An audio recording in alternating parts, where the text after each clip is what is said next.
Very good morning, ladies and gentlemen, and welcome on this new video on Absolver. Today we're gonna create the school. Yeah.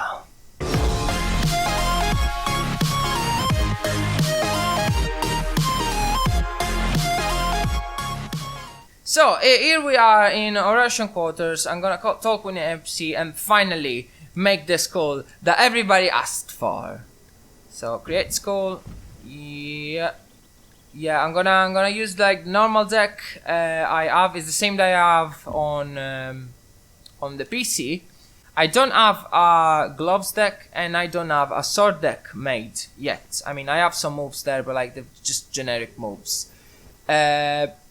Powers, yeah, we're gonna heal, and I don't have any weapons so far, so this is mainly for the bare hands deck. Let's go. Our slots should be occupied. What do you mean our slots should be occupied? What if I don't have the weapon? I don't have it. I can't put it. Ah. Alright then.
Now I just need to go back.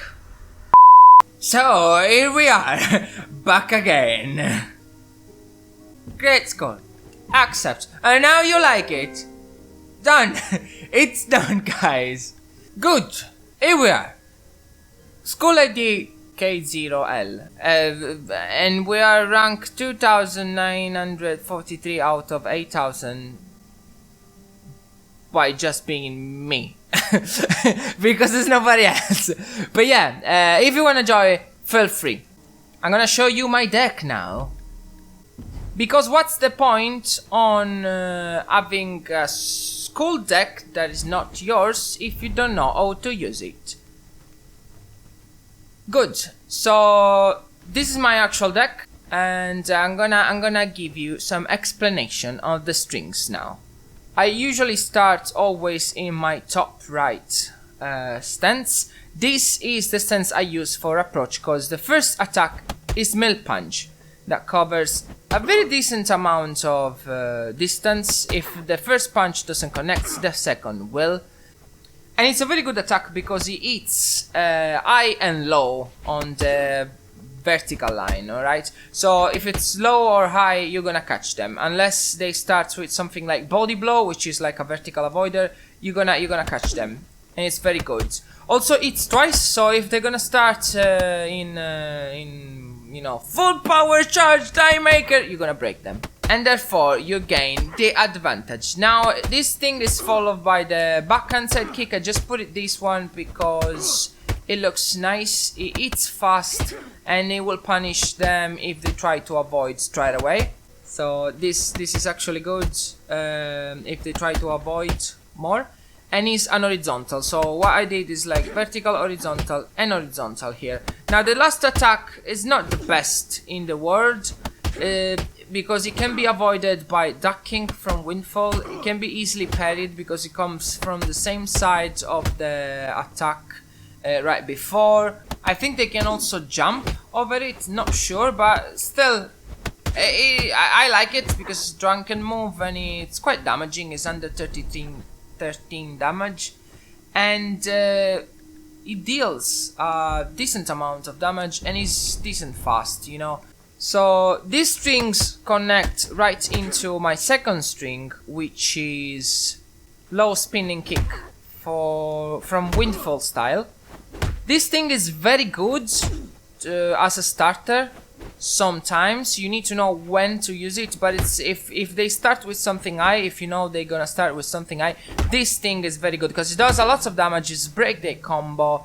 They will feel the hard damage and probably, you know, try to be a bit careful, maybe block, and that will give you the upper hand to follow up with the attacks.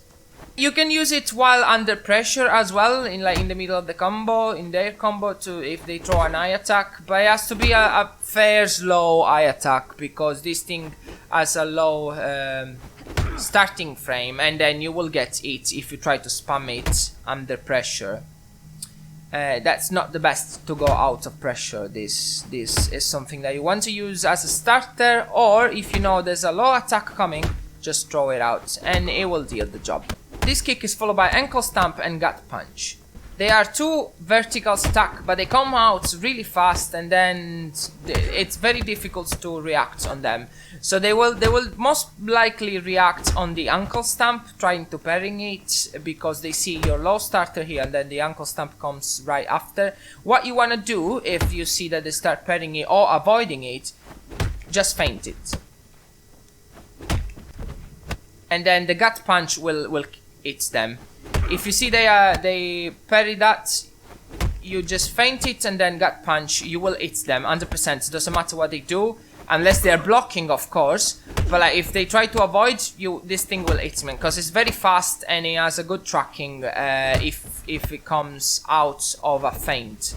This string goes directly into my third string, which is top left. Now, top left is another good approaching string because it starts with trip kick. Again, you can use it under pressure, but it's not suggested. It's actually is even a bit slower than this to go down, and then you can be punished for that. So you need to know when to use it if you want to go under pressure with this thing. But it's a very, very good approaching attack. Because let's say you want to go usually with milk punch, okay, because this is your main approaching thing. But let's say they have like a vertical avoider as a very first string, you then can go with this to mess them up. All right, so they won't know which attack you are going for. If you go for the milk punch, which is a double hit, very good approaching, good distance, or this, which is a very good distance, but it's not vertical, so it's horizontal, and will fuck their timing up. Second attack on this string is the slap kick. Is a drunken move, and it's really good because the trip kick is low and this thing is high. So if you're fighting a windfall, they will try to jump to avoid your trip kick. But again, feint the trip kick, and this will come out super fast and will catch them in the middle of the jump. You know, this thing is very fast out of a feint. Very good. And then this ends with a nice guard break. Just nice to have it there because, you know, let's say you approach. First you hit them, then they're panicked. So they try to block. So they will block the second. Fair enough. Most of the people, they block 2 hits and they react. So after they block 2 hits, they will try to do something, but usually they block for the first 2 hits. So the first, let's assume you're gonna approach with this. First is already in, most likely you're gonna hit them. Then second, they're blocking, and third one, they're still blocking. Doesn't work all the times, of course, but you can also feint it twice and just deploy this if you want to be more unpredictable, you know. And now this string goes in my final string, and this is my fastest string in the deck, and it's also my main defensive string. It starts with parry strike, which comes out really fast and parries attacks coming from the right if timed it correctly, so it's really good as a starter. and goes into Drunk Crane, which is an amazing move. It's very good speed, and it catches mid. Alright, so this thing hits mid, so if they try to avoid low or high, they're gonna get it. Alright, and then the third one is a knee, is underneath kick. Underneath kick is very fast as well, and I put it there because I usually don't go for cult moves because I don't really like them, but like this thing is very strong. It does 87 damage, but it comes out on a very, very high speed, and it's really good. Alright, it's really good to catch them up. If they're trying to, you know, if they try to go, if they try to move, they try to dodge left, right, back, forward, this thing will hit them. Bear in mind, I'm talking about dodging here. Like, a 4-second can still parry it, cult absorb it, and windfall jump, you know. I'm just talking about dodging. If they try to manual dodge out of the way, 90% of the times, you're gonna catch them with this. Alright? This is also my only infinite string. You can keep going with this as long as you want, and as long as your enemy doesn't, you know, get out. And you can be really cancerous with this, okay, guys? So please don't abuse it, because I use it for getting out of the bad situation when I'm under a lot of pressure. I can't go for this because they may have a lot of swipes faster than this kick, and therefore I start doing this to put pressure back on them and make them, you know, back off, to give me some room. Alright, because it doesn't cost even that much stamina, you know, like the old combo doesn't consume that stamina, so you can do it like, you can chain it like 8-9 times, the whole thing. So yeah, be careful how you use that, don't be cancerous, alright, please. Now we go into the alternates. So first things first, my favorite is the inside kick. Now this kick is bad because it has a very negative frame, and if your enemy is quick enough after they are attacking you, if you use this thing, alright, they can block you on reaction. They can just block, alright, they can just block and they're safe, and they can, you know, try to put back pressure on you. But the reason I really like this kick is like because you go down so fast that they won't be able to realize what's going on. This thing is really good to get out of bad situation. If you see that they have a lot, I usually when I'm under pressure, before trying to go for this, I try to spam this a couple of times, because chances are very high that you can, you know, just avoid a high or a mid attack, and you're just safe, because while they're attacking, they're completely armless if you avoid their attack, and you will hit them, and it actually does quite good damage. It's a 92 damage out of an avoiding move, so it's quite good there, you know, and it just looks so cool. Come on, I love to end the fights with this. Alright, second alternate, this is just a guard break. If I see they start blocking a lot and they're not really reacting, I can just do 1, 2, boom. Now, third alternate is the flute spinning, and this is the most damaging move I have in my deck. Is 173 damage, very damaging, very high damage on stamina as well if it hits, and this thing is useful to put a lot of pressure, but you usually don't want to use it alone. You want to use it in combo with the Drunken Paw, which is my last avoiding move and alternate. Now this thing is amazing. I love it so much. Like, it has its downfall, so because you can only cancel it at the very early stage of the thing, and it's very easy because it's like such a wide move. It's very easy to parry and to predict, and you can cancel it only here at the very beginning. But it's a great vertical avoider. If they're spamming verticals, just go with this. It has a very good and easy timing to pick up.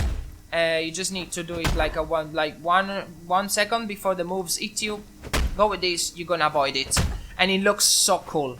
It looks so cool, and this thing switches the pressure so goodly, and it does a lot of damage, under 10 damage out of an avoiding move. This thing is very good. What you want to do is to force the enemy. Once you do this, they're probably gonna be scared or something, and then you can just chain this. Boom, another damage. Very strong hits, very good damage, and you deal a lot of damage with that, and chances are they panic and try to get away, but after the flute spinning, if they dodge, you're gonna catch them with another one of these. So, you know, the only thing they can really do if they're, you know, forsaken, they can parry. Cults can absorb, but like absorption for cults is not really that convenient unless they're gonna do something straight after it, because if they keep absorbing this, they're gonna drain their health.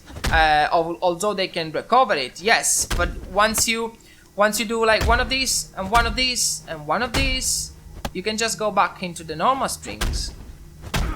Like, you can just go for the trip kick, so that if they try to attack you back after the flute spinning, trip kick is a good horizontal avoider. And if you manage to chain it 3 times, or if they try to parry you on because they know what you're gonna do on the second, you can just go for one of these and then start your infinite chain there. You know? A lot of nice things happens when you start doing, you know, this. And then they are like, oh, I need to do something. So they try to, instead of blocking, they're trying to use their ability. So they try to parry, or they try to absorb. And these things are really good, because if you feint one in the middle of it, if you guess correctly and they throw the parry, to parry your second flute spinning, because usually it's that. Because you do 1, 2, they don't expect you to come back with these. So once you do this for the 3rd time, like, I mean, 1, 2, and 3, they're gonna be like, oh, there's another flute spinning coming, so I'm gonna parry it, or block it, or dodge it, or whatever. So what you're gonna do on your flute spinning is like, you just feint it, and keep going. And like, from that moment on, you can just keep feinting whatever you want. And you know, they're gonna change plan, or if you mess them up correctly, they're gonna take a lot of damage. Also, very good thing, if this is a guard break, this is guaranteed, guys. So the most damaging move in my deck, if you hit the enemy with this and you manage to guard break them, 173 damage guaranteed. Alright? They cannot do anything because they're still recovering. Boom! Right in their face. And if this is not a guard break, but you know, it's a very big damage on their stamina, this is gonna be a guard break. Alright? And then you have this, guaranteed, after. So yeah, that was the deck. I hope you really enjoyed this video. Many of you asked me to do it, and it's finally here. The school is there. Remember to join. I'm gonna put the codes in the description. Join my Discord as well. Thank you very much for watching the video. If you did, leave a like down below if you enjoyed, and subscribe for more, because they are coming. There's nowhere I can jump here now. Feel the rainbow.